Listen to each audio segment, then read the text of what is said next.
Howdy. Against all the odds, let's turn the stakes into gold. I still make a video. There has been a sunset today,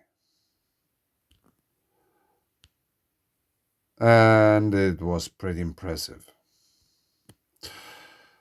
And the reason for why I'm making a video is that I just found something on Google Earth, and it has to do with my recent paper, Mountain Water. The new approach to mountain forming, volcanism, glaciers, and the role of water in an electric environment. I will put a link below. You can take your time or you don't take your time to read the paper and make your own thoughts about this. But we just scroll through that. There are like pictures of many different kinds of things, like castles, the Dragon Castle in Germany and the River Rhine. We have pile dwellings, which are actually almost at the point where we have some earthquake activity since maybe 2 weeks or something. Thermal baths, fulgurites, Romans, geothermal potential of Europe, geometry and circuitry, sea urchin spines, jewel antennas, where you have antennas, natural antennas, where the energy flows, basically the pathway of the energy. Energy tends to accumulate on edges or peaks, and rather many mountains in the Alps are edgy and peaky. Micronova, all sorts of things. But the basic idea about the whole paper is that I came to the conclusion that glaciers are actual lava streams made of water. This would mean that where you have a glacier, you have basically a volcano.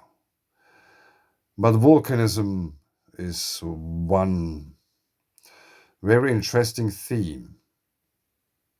Water streams and clouds, repetitive patterns aren't only present in biology. You can take your time and read that.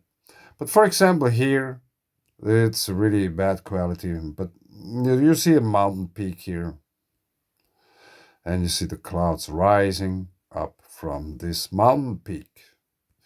And here down there in the valley we have Healing Spring, which was first mentioned around 1400s by Prince Sigismund the Rich in coins. What a name. Anyway, I still suffer a bit from the flu. I have probably a pretty bad voice, but what to do? It is how it is. About the White Rivers, I have been talking many times about the White Rivers. But somehow here, like, I just watched the last See the Pattern video where he's talking about the Earth's core. I think it's a plasmoid.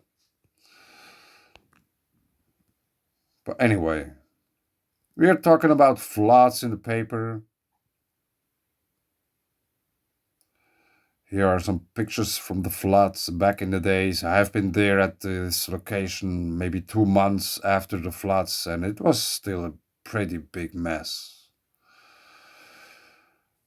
And this is the lake where, or which feeds the stream, which got blamed for the floods. Despite stories from the old people or the ancients from the same region, they gave the stream the name Saltina, which comes from the Italian word saltare, which means to jump. So they knew that there will be stuff like this going on. That's the Bortelsee, that's the stream. Saltina, the one which jumps. So we could probably assume that this lake here, which has a caldera shape, yeah, it's not the best quality, but probably you can see the lake and its surrounding have a caldera-like shape, crater-like shape. Drainage path and the location of the floods. So, for those who haven't heard about this ever, it might be surprising to hear something like that, but I've been talking about in the paper about cryptodomes. I made many videos about that. 359, this will be the 360th video about that. Conclusion, possibly. Glacier carrying mountains and mountains with craters on top which are fed with groundwater. Hence, lakes should be called cryptoglaciers because they are active geological features. They should be treated with respect because they can be very dangerous. Millions of people live within the Alps region.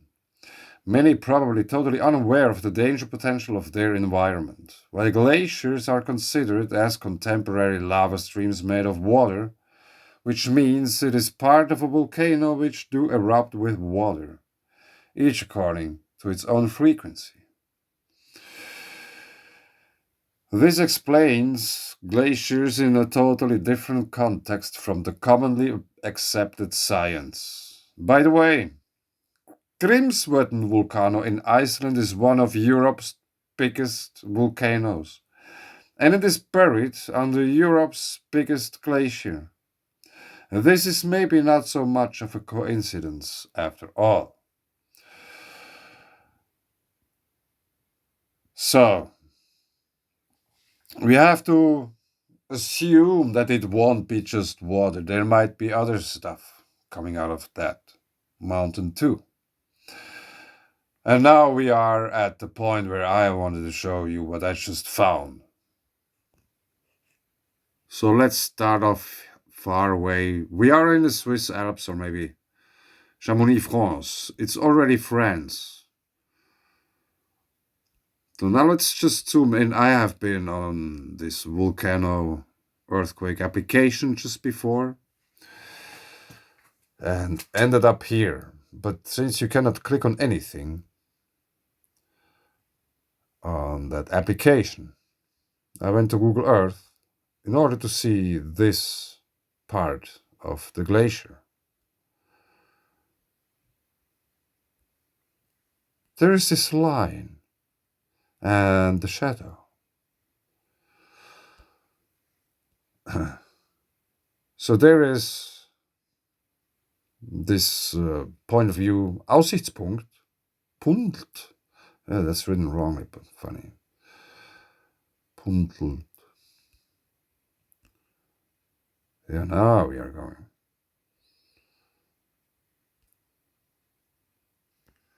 Because I wanted to know if there's just ice or is there rock too. Because obviously you can see here it's still green and then we have this vertical drop. And there is this kind of stuff here. And up here, it seems to me that that's the edge of the ice. And that's the upper edge of the ice. So here's the ice wall standing from the glacier.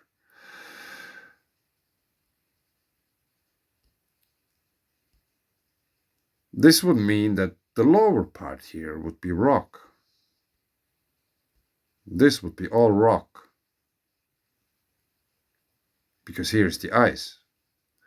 Maybe I'm wrong. It just looks to me like that. This would be very interesting to have something like that underneath a glacier. Because it could mean that there has been once coming this stuff from somewhere, probably from the same place where the glacier originates.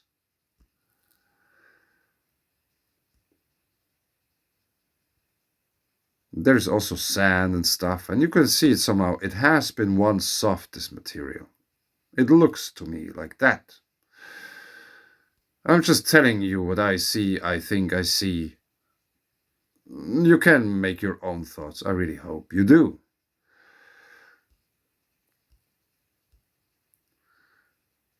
Yeah, here we don't see this particular part. I watched some of those pictures and I was so intrigued by these that I had to make this video,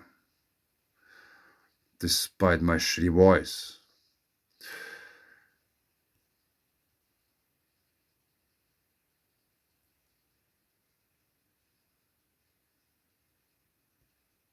This is everything very interesting.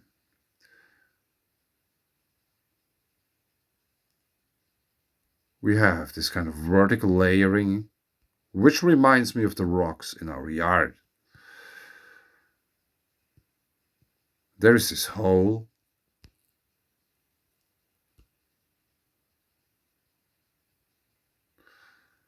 There's maybe water pouring out of that too. And then we have the ice here.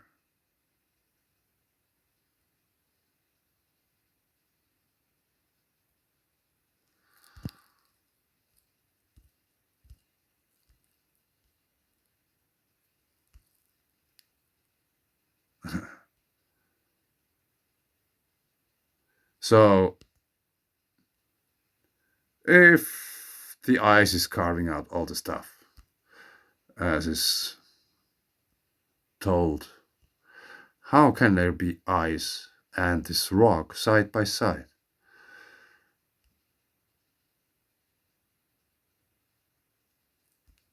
Yeah, I don't know.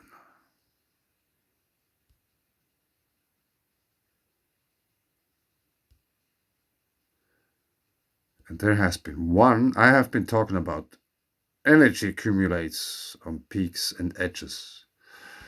And I think there has been one picture. This also, I don't know if these are clouds.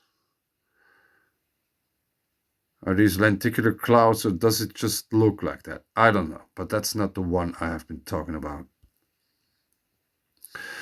Yeah, I said earlier, it's rather peaky and edgy in the Alps, and this is probably a good example. And there's also clouds there everywhere. Yeah, this one. Check it out.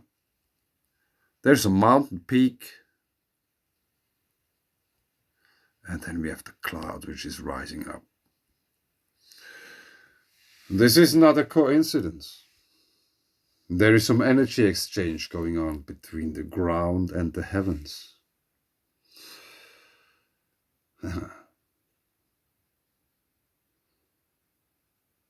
Yeah, but anyway, I just wanted to share that interesting glacier feature I just found because I find it very interesting. Thanks. Bye.